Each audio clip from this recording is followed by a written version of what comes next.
Good morning student. हमने अपनी पिछली कक्षा में देखा था मुंशी प्रेमचंद के द्वारा लिखित कहानी नमक का दारोगा, जिसमें मैंने आपको सर्वप्रथम मुंशी प्रेमचंद का परिचय प्रदान किया और कहानी का संक्षिप्त में आपको विवरण दिया।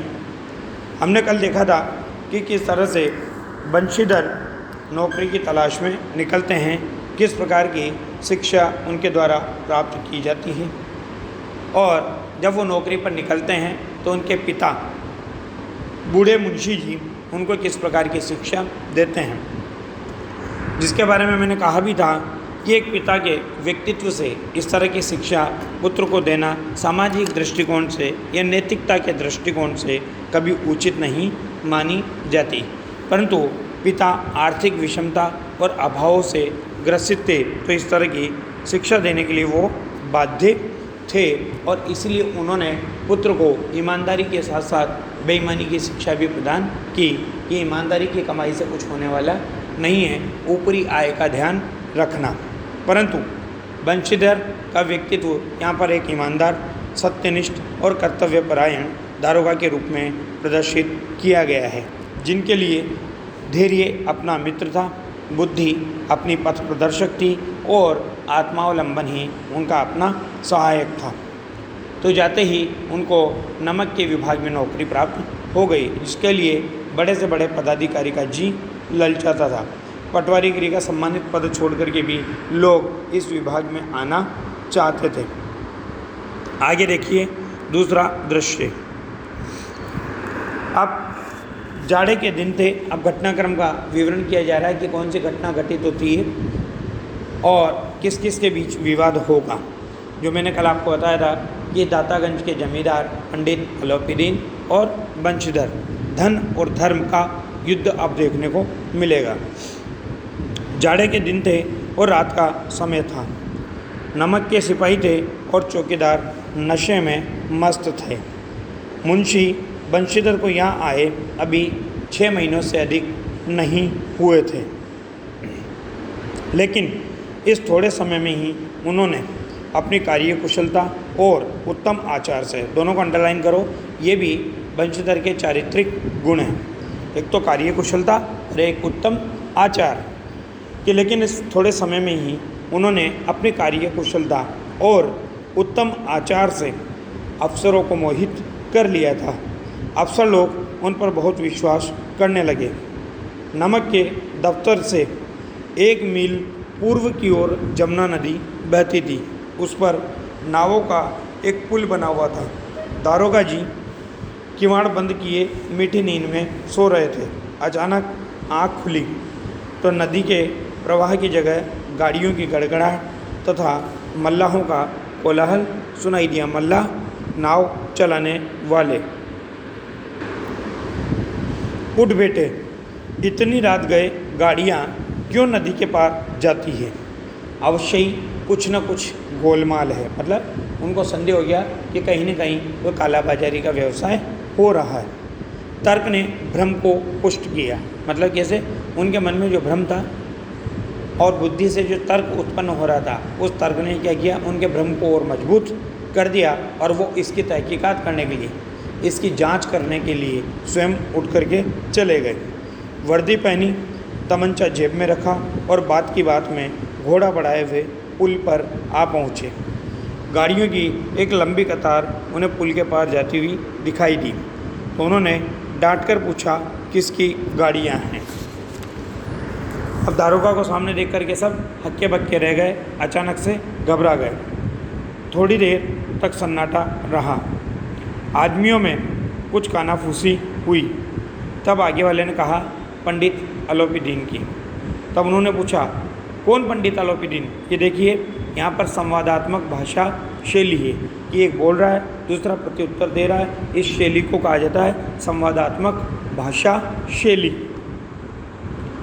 तो बंशीधर जी कहते हैं, कौन पंडित अलौपीदीन? तो व्यक्ति कहते हैं कि दातागंज के जमींदार। मुंशी बंशीधर जी चौंक गए। क्यों? क्योंकि उन्होंने भी नाम तो सुन रखा था कि इतना बड़ा प्रतिष्ठित व्यक्ति ऐसा काम कैसे कर सकता है।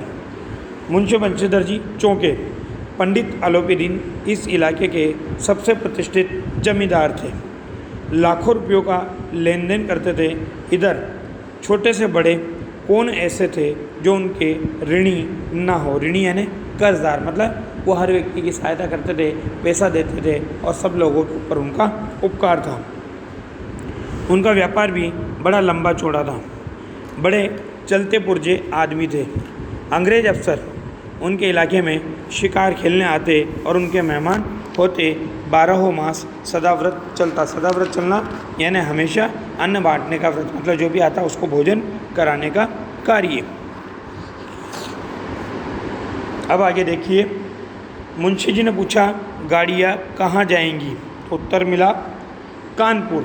लेकिन इस प्रश्न पर कि इनमें क्या है, सन्नाटा छा गया। जब सन्नाटा छा गया तो दारोगा साहब का संदेह और भी बढ़ा। कुछ देर तक उत्तर की बाट देखकर वह जोर से बोले, क्या तुम सब गूंगे हो गए हो? हम पूछते हैं इनमें क्या लदा है, क्योंकि उन्हें ये शक हो गया था, ये संदेह हो गया था कि इनमें निश्चित रूप से नमक है। जब इस बार भी कोई उत्तर नहीं मिला तो उन्होंने घोड़े को एक गाड़ी से मिलाकर बोरे को टटोला और उनका भ्रम दूर हो गया, क्योंकि वो जो सोच कर आए थे वो चीज़ उनको उन बोरों में दिखाई दी। अर्थात मतलब नमक की क्या हो रही थी, कालाबाजारी हो रही थी। अब देखिए अगला दृश्य।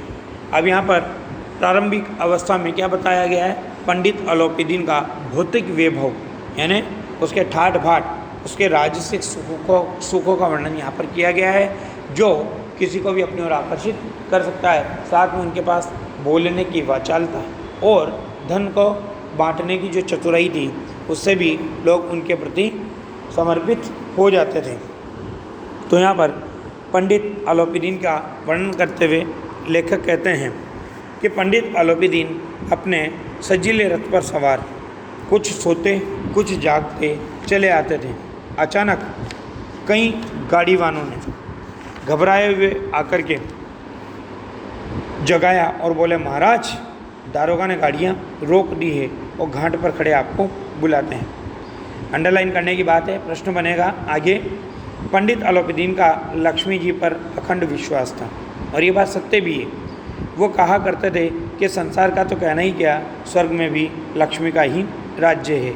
उनका ये कहना यथार्थ ही था, क्योंकि इस संसार में न्याय और नीति सब किसके खिलौने हैं, लक्ष्मी के खिलौने हैं। आज भी आप देखते हो यही चीज़ हमें इस सामाजिक जीवन में दिखाई देती है कि जिसके पास पैसा है, सारे मत, सारे लोग, सारी राय और फैसले उसके हक में चले जाते हैं। इसलिए लक्ष्मी को सर्वश्रेष्ठ बताया गया है।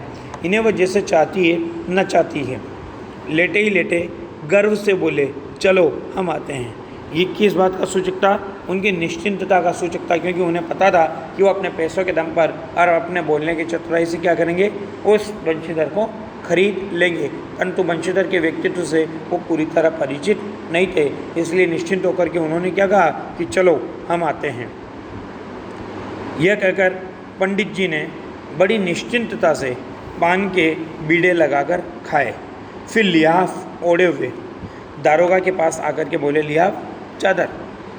बाबूजी आशीर्वाद कहिए, हमसे ऐसा कौन सा अपराध हुआ है कि गाड़ियाँ रोक दी गई? हम ब्राह्मणों पर तो आपकी कृपा दृष्टि रहनी चाहिए। तब बंशीधर बोले, रुखाई से बोले, सरकारी हुक्म है। पंडित आलोपीदीन ने हंसकर कहा, हम सरकारी हुक्म को नहीं जानते और न सरकार को जानते। हमारे सरकार तो आप ही हैं। हमारा और आपका तो घर का मामला है।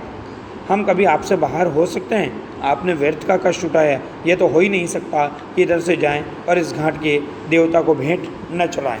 ये दोनों स्थितियां देख लीजिए, एक तरफ तो बोलने की चतुराई है और दूसरी तरफ रुपए पैसों का प्रलोभन। दोनों चीज़ें यहाँ पर दिखाई दे रही है कि पहले तो उनसे मीठी मीठी बातें कर रहे हैं और फिर उनको सीधा सीधा पैसे का मोह बता दिया या पैसा देने का निमंत्रण प्रदान कर दिया कि मैं तो आपकी सेवा में स्वयं ही आ रहा था।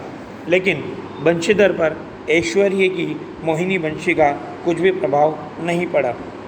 ईमानदारी की नई उमंग थी। कड़क कर बोले, हम उन नमक हरामों में नहीं हैं जो कोड़ियों पर अपना ईमान बेचते फिरते हैं। आप इस समय हिरासत में हैं और आपका कायदे के अनुसार क्या होगा, चालान होगा। बस मुझे अधिक बातों की फुर्सत नहीं है। और इतना कह करके उन्होंने अपने जमादार को, जमादार छोटा पदाधिकारी होता है, जमादार को आदेश दिया, जमादार बदलू सिंह तुम इन्हें हिरासत में ले चलो, मैं हुक्म देता हूँ। लेकिन जमादार बदलू सिंह की हिम्मत नहीं हो रही थी कि उनको गिरफ्तार कर ले, क्योंकि मैंने आपको पहले भी बताया कि उस क्षेत्र में प्रत्येक व्यक्ति पर उनका दबदबा था, प्रत्येक व्यक्ति उनका कर्जदार था, किसी न किसी तरह उनसे काम निकलता था, इसलिए उसकी हिम्मत नहीं होती है और वो दारोगा को गालियाँ देता है। पंडित आलोपीदीन स्तंभित हो गए, घबरा गए, स्तंभित होना घबरा गए, भौचक्के होकर के खड़े हो गए। गाड़ी वालों में हलचल मच गई। पंडित जी के जीवन में कदाचित यह पहला ही अवसर था कि पंडित जी को यह ऐसी कठोर बातें सुननी पड़ी।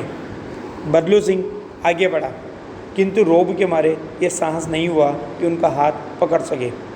पंडित जी ने धर्म को धन का ऐसा निरादर करते कभी नहीं देखा था। अब यहाँ पर बात स्पष्ट हो गई है कि प्रारंभिक अवस्था में क्या हुआ, धर्म ने धन का निरादर कर दिया, क्योंकि धर्म धन के आगे अडिग बन कर के खड़ा रहा, वो उसके आगे नहीं झुका।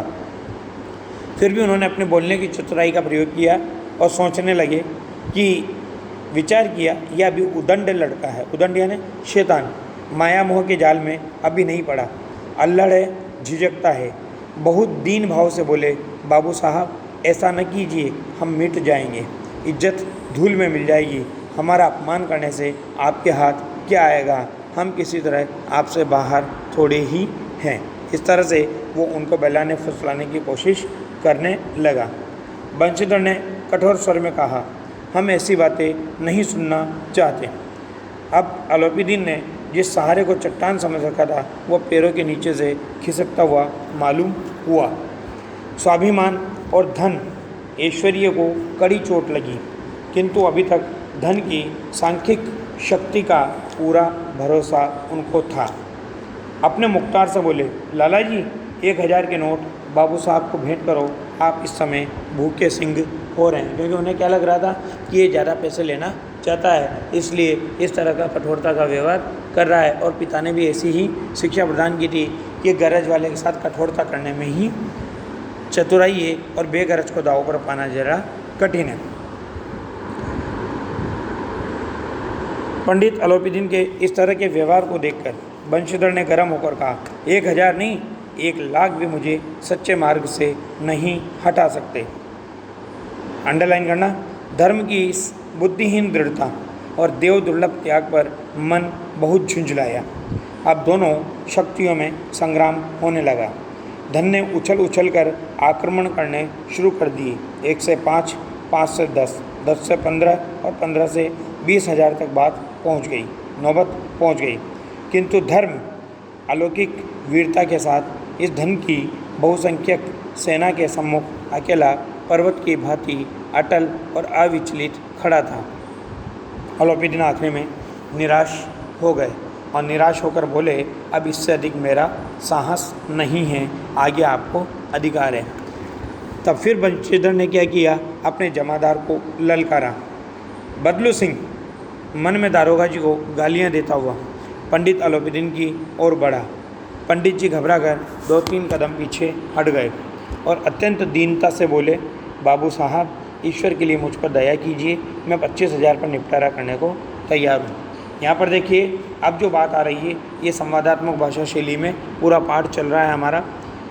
तो बंशीधर जी कहते हैं असंभव बात है, तो आलोपीदीन जी कहते हैं 30,000 पर, बंशीधर जी कहते हैं किसी भी तरह संभव नहीं, तो आलोपीदीन जी कहते हैं क्या 40,000 पर भी नहीं, 40,000 नहीं 40 लाख पर भी असंभव है।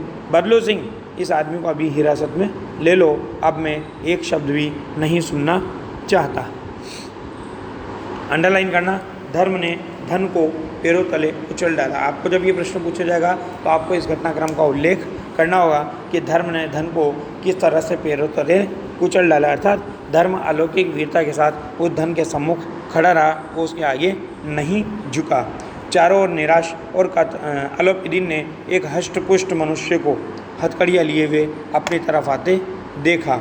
चारों ओर निराश और कातर दृष्टि से देखने लगे। इसके बाद एकाएक मूर्छित होकर के गिर पड़े, क्योंकि उनका धन, उनकी वाचालता उस धर्म के आगे हार गई थी।